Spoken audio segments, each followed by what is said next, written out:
আচ্ছা, এই যে দেশে যে কোনো দেশি বিদেশি ষড়যন্ত্র দৃশ্যমান হলেই আমরা একটা বিষয় দেখি যে আমাদের যারা তরুণ নেতৃত্ব আছে বা আগামীতে তো নেতৃত্ব দেবে, সেটা যে কোনো দল বা আমাদের হোক, তরুণ, তারা ফেসবুকে আমি মরবো, আমরা মরা শিখে গেছি, আমার লাশের উপর দিয়ে আমার মৃতদেহ, এই যে এরকম কান্নাকাটি মার্কা স্ট্যাটাস অথবা বক্তব্য দিয়ে থাকেন এবং এটা কন্টিনিউয়াসলি চলছে।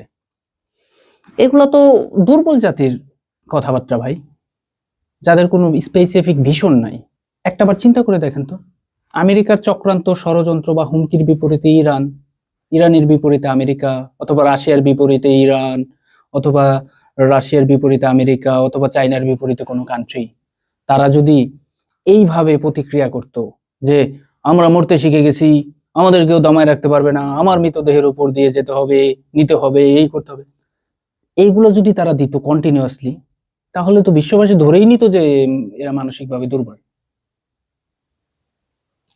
আমরা তো স্বাধীনতার পর থেকে মরতেই আছি, এবং কিছুদিন হলো আমরা একটা রক্তক্ষয়ী গণ অভ্যুত্থানের মধ্য দিয়ে এক ধরনের একটা বিজয় অর্জন করেছি, কিন্তু এখনো যদি আমরা শুধু মরার স্বপ্ন দেখি, আমাদের স্বপ্নে দিন রাত যদি শুধু মরার চিন্তাই থাকে, আমরা যদি আমাদের শত্রু দেশের চক্রান্তের বিপরীতে প্রতিক্রিয়া জানাই আমার লাশের উপর দিয়ে আমি মরবো, তাহলে সে তো ধরেই নিবে আমি মানসিকভাবে হেরে আছি, আমি শুধু সিম্পিতি নেওয়ার চেষ্টা করতেছি পৃথিবী থেকে। আমরা কি সেই জাতিতে পরিণত হতে চাচ্ছি যে প্রতিদিন কফিন কাঁধে নিয়ে লাশের স্তূপ দেখিয়ে আমরা বিশ্ব থেকে সিম্পিতি নেব, এনজিওদের সিম্পিতি নেব, বিভিন্ন অর্গানাইজেশনের খাবার আর্থিক সহায়তা নেব, এই এই হ্যাঁ, আপনি এই টাইপের কথাবার্তা বলেন, কিছু সময় বলেন, কিছুদিন বলেন, কিছু প্রেক্ষাপটের বলেন, ঠিক আছে, কিন্তু আপনি যে কোনো সময় এবং কিন্তু আপনি প্রতিদিন যে কোনো ঘটনার প্রতিক্রিয়ায় আপনারা আরেকটা অভ্যুত্থান, আরেকটা যুদ্ধ, আরেকটা এই বলে যাচ্ছেন। আমরা কি এই যে পুরো তরুণ সমাজকে শুধু বিপ্লবী বানাবো দেশের? একটা ছেলে, এই এখানে অধিকাংশ তরুণ আছে যারা হয়তো এই গণ অভ্যুত্থানে অংশগ্রহণ করেছে একটা পার্টিকুলার টাইম, এরপর সে আর এগুলো ফিল করে না। তার হয়তো ফ্যাসিনেশন টেকনোলজির দিকে, তো ফ্যাসিনেশন আছে কোন একটা আর্থিক উদ্যোগ নেওয়া, তার হয়তো ফ্যাসিনেশন আছে কোন একটা গবেষণার।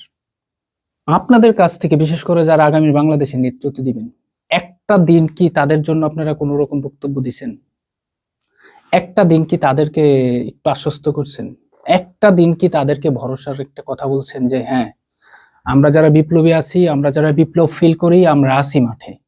কিন্তু হ্যাঁ, যে ছেলেটা টেকনোলজিতে খুবই আগ্রহী, তাকে কি আপনি বলেছেন যে তুমি এখন তোমার ওই কাজে মন দাও, তুমি তোমার ওই কাজটাই বেস্ট করার চেষ্টা করো?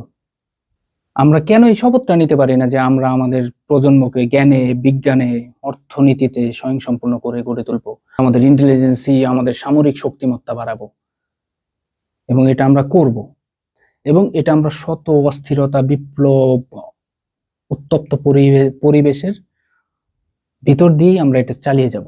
কিন্তু এই বিষয়ে যদি আমাদের কোনো রকম স্বপ্ন, কোনো রকম চিন্তাই না থাকে, এ বিষয়ে যদি আমরা কেউ কথাই না বলি, তাহলে তো এটা বাস্তবায়ন করা সম্ভব না। আমাদের যদি স্বপ্নই থাকে যে হ্যাঁ আমরা শুধু মরবো, যে কোনো প্রতিক্রিয়া আমরা শুধু মরবো, আমরা মরতে শিখে গেছি, তাহলে এতে করে হবে কি, ওই যেই ছেলেটা বিপ্লব ধারণ করে না, কিন্তু সে দেশের অন্য গুরুত্বপূর্ণ সেক্টরে অবদান রাখতে পারতো, তো সেই ছেলেটাও একটা অজানা ভীতিতে তার যে প্রতিভা, সেটা সে আর প্রসারিত করতে পারবে না। আমরা ওই প্রতিভাগুলোকেই হারাতে থাকবো।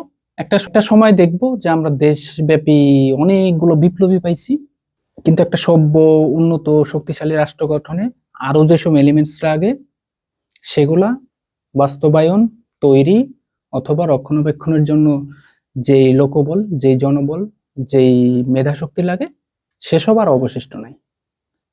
অনেক কথা বলা যায় এসব বিষয়ে, কিন্তু শুনবেটা কে?